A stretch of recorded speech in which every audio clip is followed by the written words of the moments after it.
Hello students, अस्सलाम वालेकुम। Students, उम्मीद है आपने लास्ट लेक्चर जो हैं वो देख लिए होंगे, लेकिन आज का हमारा टॉपिक है एवोगैड्रोस नंबर और मोल। स्टूडेंट्स, मैं जिन बच्चों ने अभी तक पिछले मेरे पहले लेक्चर नहीं देखे, मैं डिस्क्रिप्शन बॉक्स में लिंक सेंड कर दूंगा, तो आप वो लिंक ओपन करके वहाँ से आप प्रीवियस लेक्चर्स देख सकते हैं, जिसमें हमने मोल और एवोगैड्रो में को डिटेल में डिस्कस किया हुआ है। आज हम इसको थोड़ा सा रिव्यू इसका करेंगे, क्योंकि इंटर रिलेटेड टॉपिक्स हैं, इसलिए यहाँ पे इनको एक दफ़ा डिस्क्राइब करना बहुत ज़रूरी है, ताकि हमारे आने वाले जो हमारे न्यूमेरिकल्स हैं उसके लिए हमें आसानी हो जाए।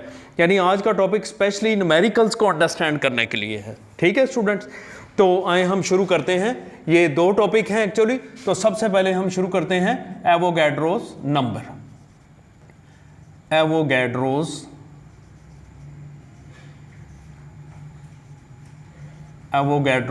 नंबर। तो एवोगैड्रोस नंबर क्या है? नंबर का मतलब होता है तादाद। एवोगैड्रोस वो साइंटिस्ट है, अमीडो एवोगैड्रो, जिसने ये हमें तादाद बताई। हम जानते हैं कि जितने भी मैटर पार्टिकल्स हैं वो तीन किस्म के हो सकते हैं। कौन कौन से? पहले हम पढ़ चुके हैं, एटम्स, मॉलिक्यूल्स या फिर फार्मूला यूनिट्स। तीन ही किस्म के ये पार्टिकल्स हैं। तो इन पार्टिकल्स को काउंट करना साइंटिस्ट के लिए बहुत मुश्किल हो गया था, क्योंकि पार्टिकल साइज इतना छोटा था। तो उसके लिए अमीडो एवोगैड्रो ने हमारे लिए ये आसानी पैदा कर दी कि इन पार्टिकल्स को काउंट करना आसान हो गया। यानी एवोगैड्रोस नंबर हमें एवोगैड्रो ने बताया कि कलेक्शन ऑफ, क्या है? कलेक्शन ऑफ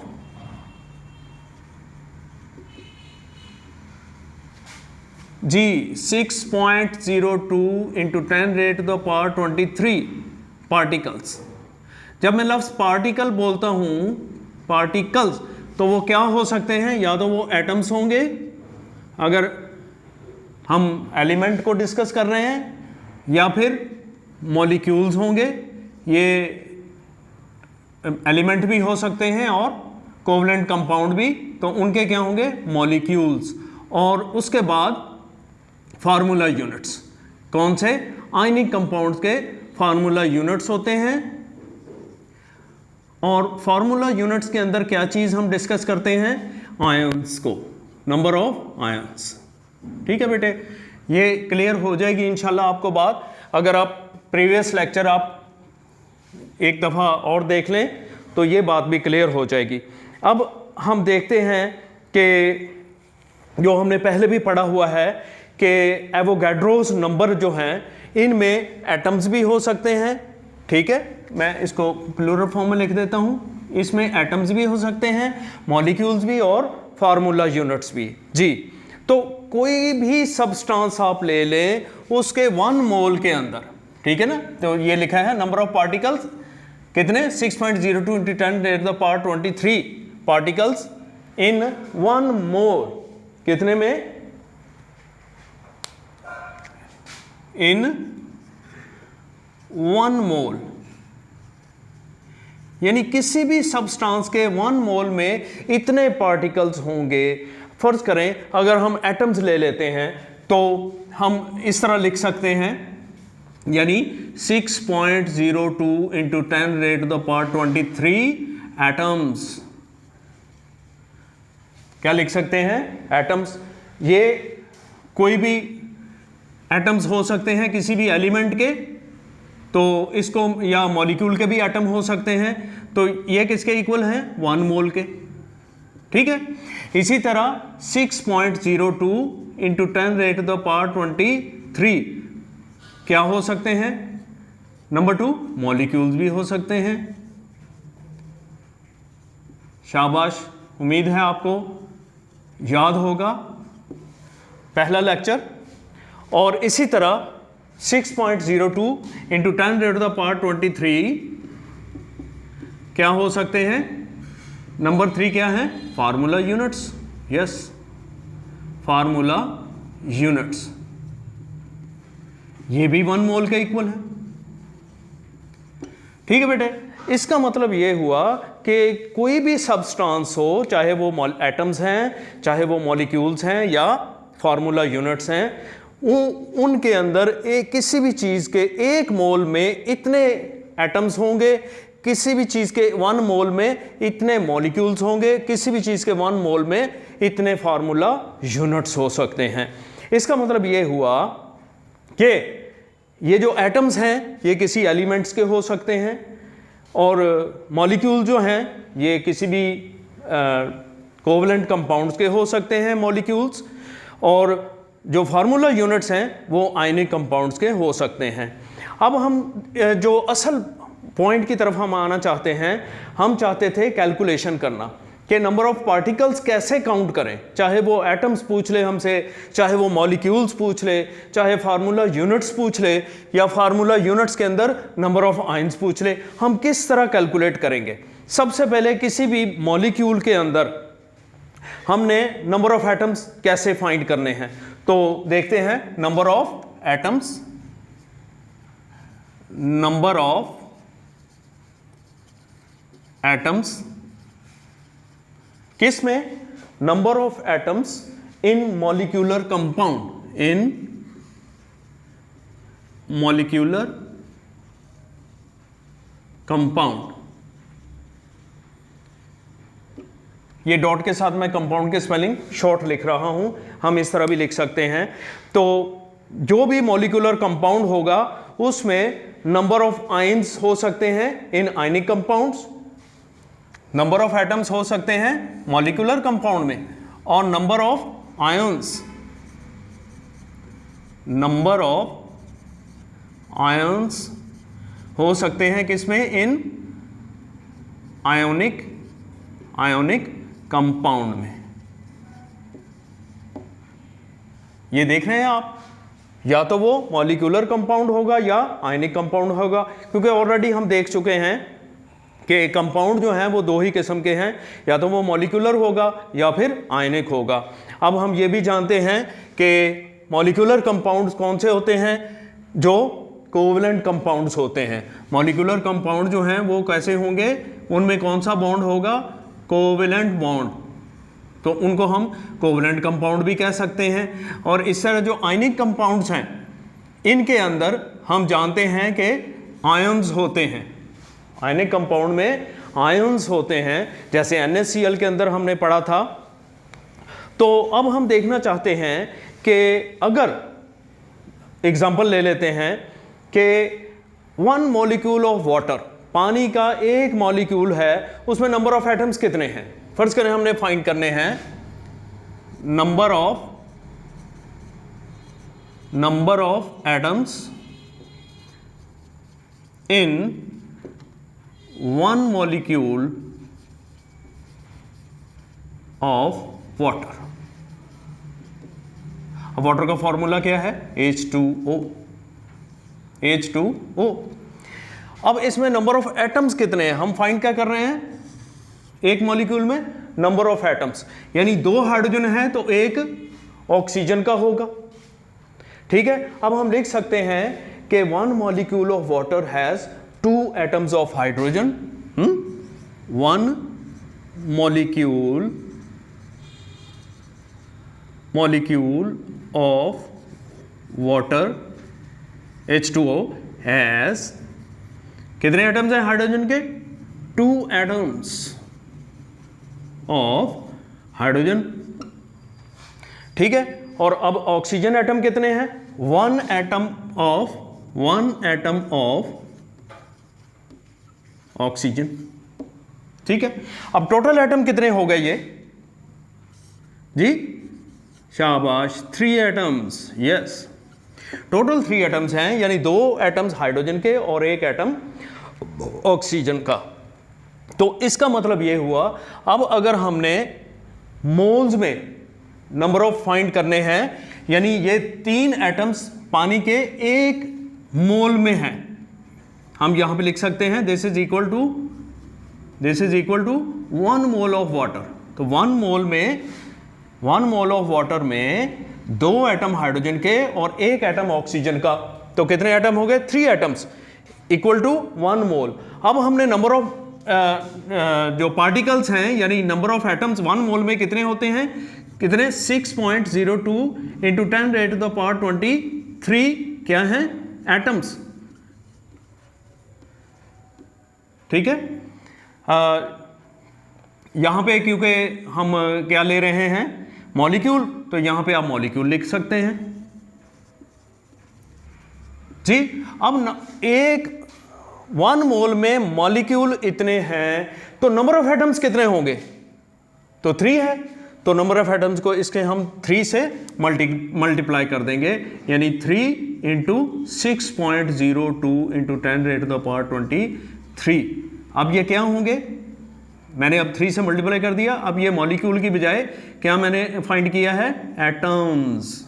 यस, तो इसको 3 से हम इस वैल्यू से मल्टीप्लाई कर देंगे, आंसर आ जाएगा 6 3 18.06 इंटू 10⁻23। अब ये मैंने क्या फाइंड किया है, नंबर ऑफ एटम्स फाइंड किए हैं।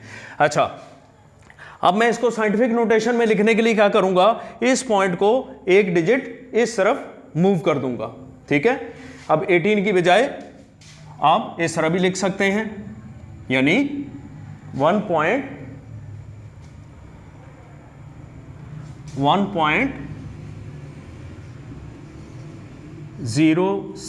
इंटू 10⁻20।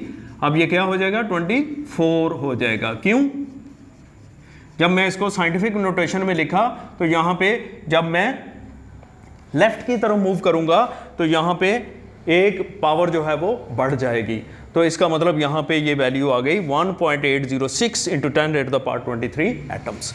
क्लियर हो गया ये पॉइंट, ये बहुत आसान है, आप खुद इसको एक दफ़ा करके देखेंगे तो आपको और भी आसान लगेगा। इसी तरह मैं NaCl का एक फार्मूला यूनिट ले लेता हूं, ये दूसरी एग्जांपल है, तो यहां पे आप हेडिंग दे दें, ये एग्जांपल नंबर 1, एग्जांपल नंबर 1 यहां पे मैं दे देता हूं जी। तो इसके बाद स्टूडेंट्स एग्जांपल नंबर 2 में हम एक आयनिक कंपाउंड की एग्जांपल ले लेते हैं, यानी फार्मूला यूनिट ऑफ NaCl हैं। यहां पे मैं लिख देता हूं फार्मूला यूनिट ऑफ NaCl जी। NaCl के अंदर अब हम क्योंकि आयनिक कंपाउंड के अंदर क्या होंगे, आयंस होंगे, तो one formula unit of NaCl कितने आयंस पर मुश्तमिल है, कंसिस्ट्स ऑफ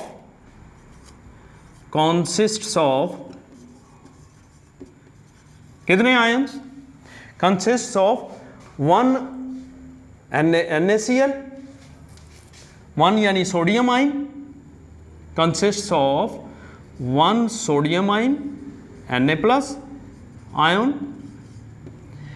और 1 chloride ion,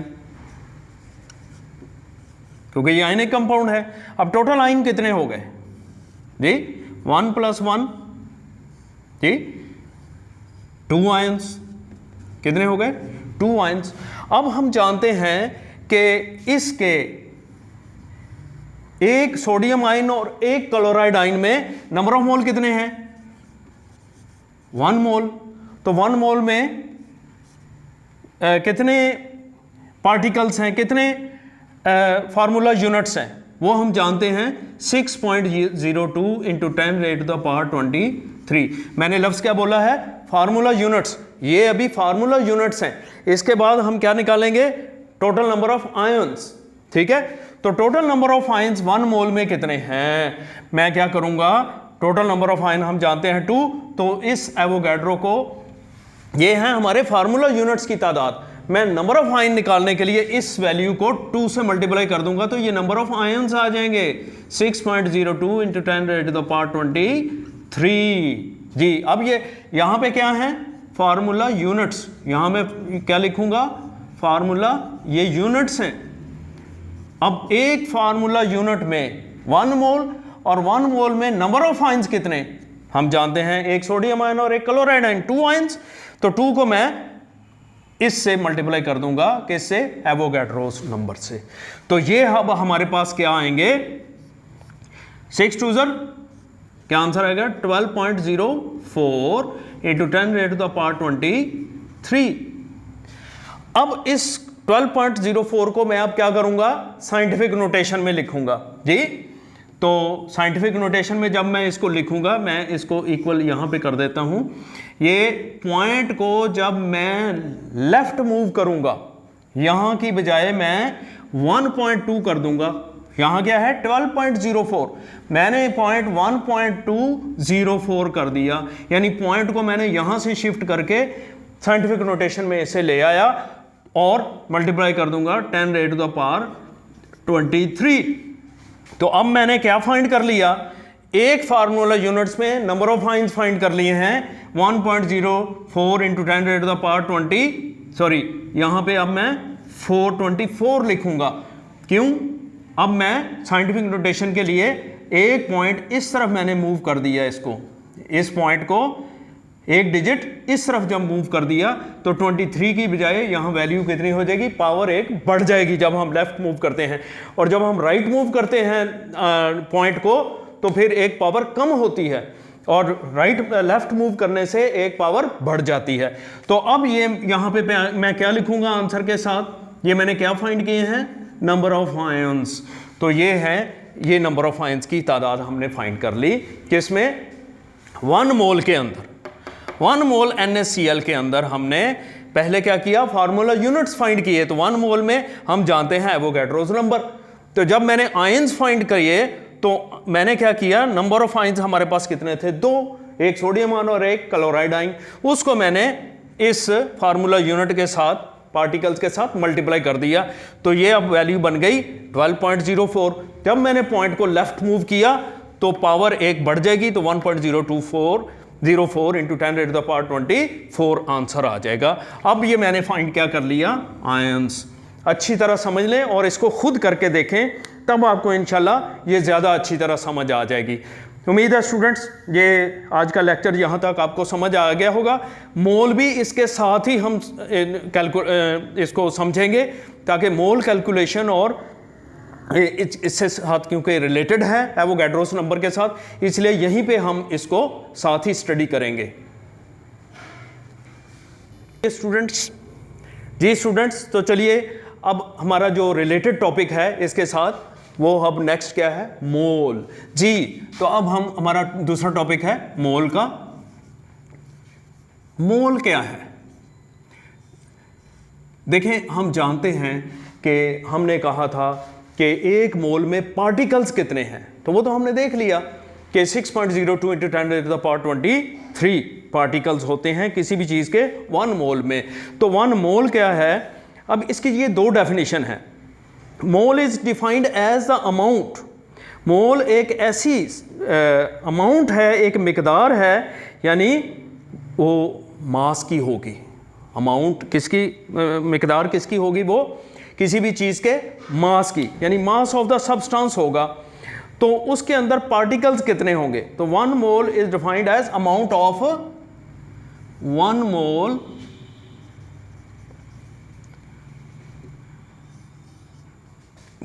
is defined as 1 mole is defined as the amount of a substance, amount of substance, amount हम कैसे कहेंगे, उस सब्सटेंस के मास के लिए। तो मास हम जानते हैं किस में लेते हैं, ग्राम्स के अंदर। तो अमाउंट ऑफ अ सब्सटेंस यानी मास, किसी भी चीज का 1 मोलर मास इक्वल होता है, इज इक्वल टू या कंटेन्स 6.02 इंटू 10⁻23 पार्टिकल्स। ठीक है, इतने पार्टिकल्स किसी भी चीज के 1 मोल में हो सकते हैं। अब हम जानते हैं, यहां पे मैं क्या लिखूंगा साथ में, इतने पार्टिकल्स। अब पार्टिकल्स हम जानते हैं एटम्स हो सकते हैं, पहले भी हमने देखा, मॉलिक्यूल्स हो सकते हैं, या फिर फार्मूला यूनिट्स हो सकते हैं। यस, फार्मूला यूनिट्स हो सकते हैं। तो पार्टिकल्स यानी ये 3 किस्मों के हो सकते हैं। ये बात क्लियर हो गई। अच्छा, मोल जो है इसकी एब्रीविएशन हम कैसे लिख सकते हैं? इसको हम मोल को सिंपली MOL से रिप्रेजेंट कर सकते हैं, MOL डॉट। ठीक है, ये डॉट लगाना ज़रूरी है क्योंकि ये एब्रीविएशन है। जो भी एब्रीविएशन होती है उसमें हम डॉट का इस्तेमाल करते हैं। अच्छा, अब ये तो हो गई इसकी डेफिनेशन रिगार्डिंग पार्टिकल्स। अब इसकी क्वांटिटेटिव डेफिनेशन भी और है, तो हम क्या लिखेंगे? द क्वांटिटेटिव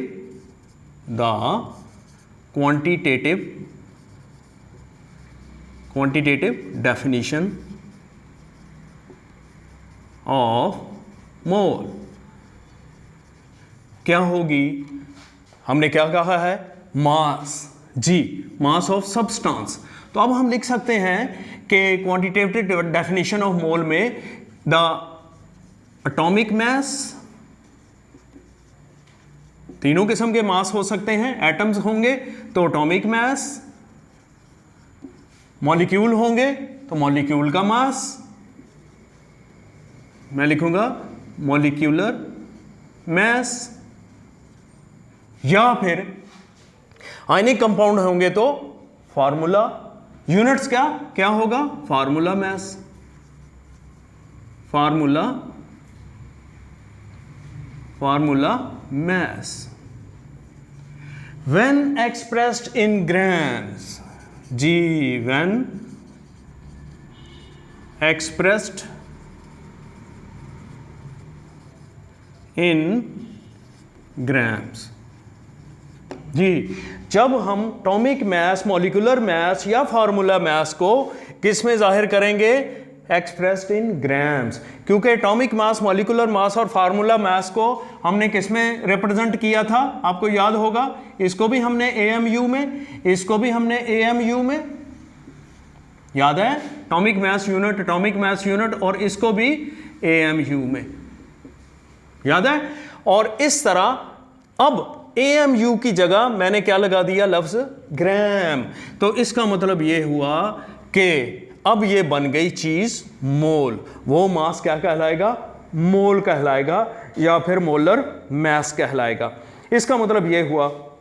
अब हम लिख सकते हैं, एग्जांपल ले लें, एटॉमिक मास ऑफ, फर्ज करें atomic mass of carbon, atomic mass of carbon, carbon का एटॉमिक मास कितना है हम जानते हैं? 12 ग्राम, जी।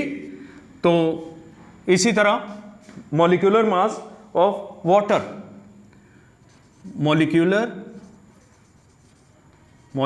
मास, एक कंपाउंड ले लें, covalent compound, molecular mass of H2O कितना होगा जी? 18 ग्राम।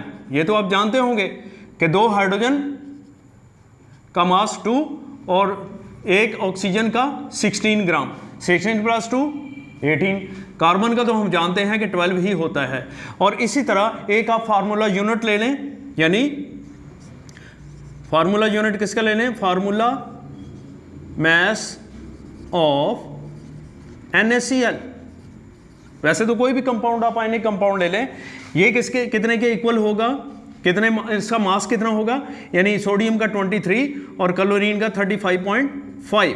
ठीक है, दोनों को ऐड करें तो ये बनेगा 58.5। क्या है? ग्राम। मैंने इसको क्या शो कर दिया? ग्राम में, ग्राम में, ग्राम में। तो जब AMU को ग्राम में मैं रिप्रेजेंट करूंगा तो अब ये बन जाएगा, क्या बन जाएगा? मोल। 18 gram is 1 mole, 58.5 gram 1 formula unit का 1 मोल बन जाएगा। अब ये देखें, आप देख रहे हैं कि डिफरेंट मासेस हैं। मासेस क्या हैं? डिफरेंट है, लेकिन 12 ग्राम कार्बन के 1 मोल, और यहाँ पे पानी का 1 मोल 18 ग्राम के, और 1 मोल NaCl का 58.5 ग्राम के। तो इसका मतलब ये हुआ कि ये जो रिलेशनशिप है हम जो पढ़ रहे हैं, असल में हम किस तरफ जा रहे हैं? ऐसा ऐसा कैलकुलेशन की तरफ। तो ये रिलेशनशिप जो है ये मोल और मास के दरमियान है, यानी the relation relationship between mole and mass, किसी भी चीज के मोल और मास के दरम्यान, ये देखें मैंने यहां मास लिया है, यहां मोल लिया है, तो मोल और मास के दरम्यान ये रिलेशनशिप है। तो हम अगर नंबर ऑफ मोल्स फाइंड करना चाहते हैं किसी भी चीज के 1 मोल में, तो क्या मैं क्या फाइंड करना चाहता हूं, नंबर ऑफ मोल्स।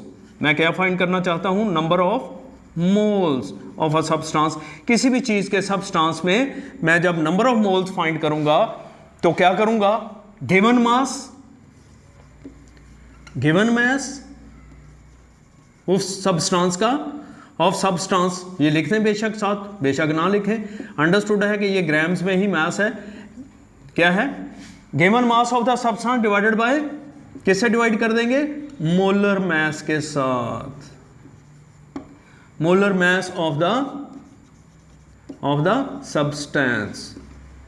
ये बेशक साथ लिखें ना लिखें, ये अंडरस्टूड होता है कि अब हमने क्या कर लिया, इसका मतलब ये है कि किसी भी चीज़ के नंबर ऑफ मोल्स अगर हमने फाइंड करने हैं तो जो गिवन मास है उसको मोलर मास के साथ हम क्या कर देंगे, डिवाइड कर देंगे।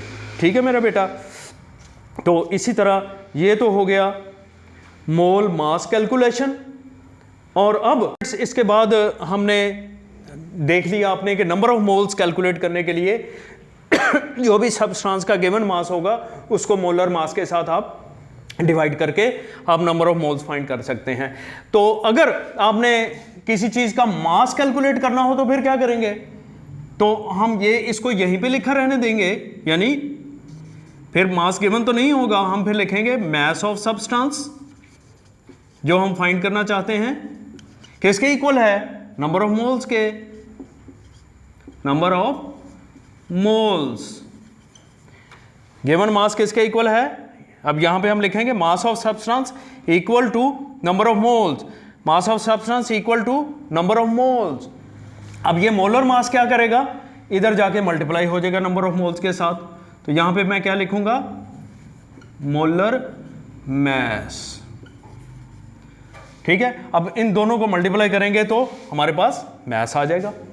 ठीक है स्टूडेंट्स, ये क्लियर हो गया। अगर ये कॉन्सेप्ट क्लियर हो गया है तो हम नंबर ऑफ मोल्स इस तरह फाइंड कर सकते हैं। एक और मेथड है नंबर ऑफ मोल्स फाइंड करने का सॉरी, वो भी मैं आपको बता देता हूं।